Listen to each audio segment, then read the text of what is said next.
പല സംഘർഷങ്ങളുണ്ടാവില്ലേ? മനുഷ്യന്മാർ മാത്രമല്ല, മൃഗങ്ങൾ തമ്മിലും സംഘർഷങ്ങളുണ്ടാവും. സംഘർഷങ്ങളെ നമുക്ക് പോസിറ്റീവായിട്ടും കാണാൻ സാധിക്കും. അത് എങ്ങനെയാണെന്ന് നമുക്ക് നോക്കാം.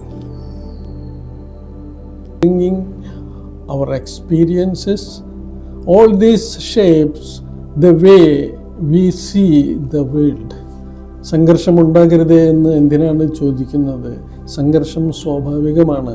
കാരണം രണ്ടുപേരും ഒരേപോലെയല്ല. നമ്മുടെ പശ്ചാത്തലം, വളർച്ച, ജീവിത അനുഭവങ്ങൾ ഇവയൊക്കെയാണ് ലോകത്തെ കാണുന്ന നമ്മുടെ കാഴ്ചപ്പാടിനെ നിർണ്ണയിക്കേണ്ടത്. Since our perceptions are different, our opinions will also be different. And when opinions differ, conflicts arise.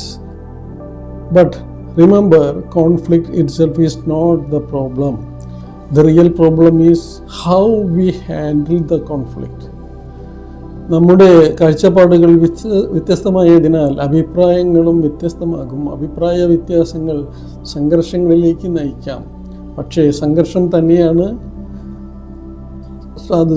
തന്നെയാണ് പ്രശ്നമല്ല, അത് എങ്ങനെയും കൈകാര്യം ചെയ്യുന്നു എന്നതാണ് പ്രധാനം. അതായത് സംഘർഷം തന്നെയാണ്, പക്ഷെ അതിനെ എങ്ങനെ കൈകാര്യം ചെയ്യുന്നു എന്നുള്ളതാണ് പ്രാധാന്യം. So instead of avoiding conflict, let us learn from it. Each differences teach us to understand other more deeply and to grow together in wisdom. അതിനാൽ സംഘർഷങ്ങളെ ഒഴിവാക്കാനുള്ള ശ്രമം പകരം അതിൽ നിന്ന് പഠിക്കാനുള്ളത് എടുക്കട്ടെ. ഓരോ വ്യത്യാസവും നമ്മെ കൂടുതൽ ആഴത്തിൽ മനസ്സിലാക്കാനും ബുദ്ധിയിലും സഹജീവിതത്തിലും വളരാനും സഹായിക്കുന്നു. Thank you.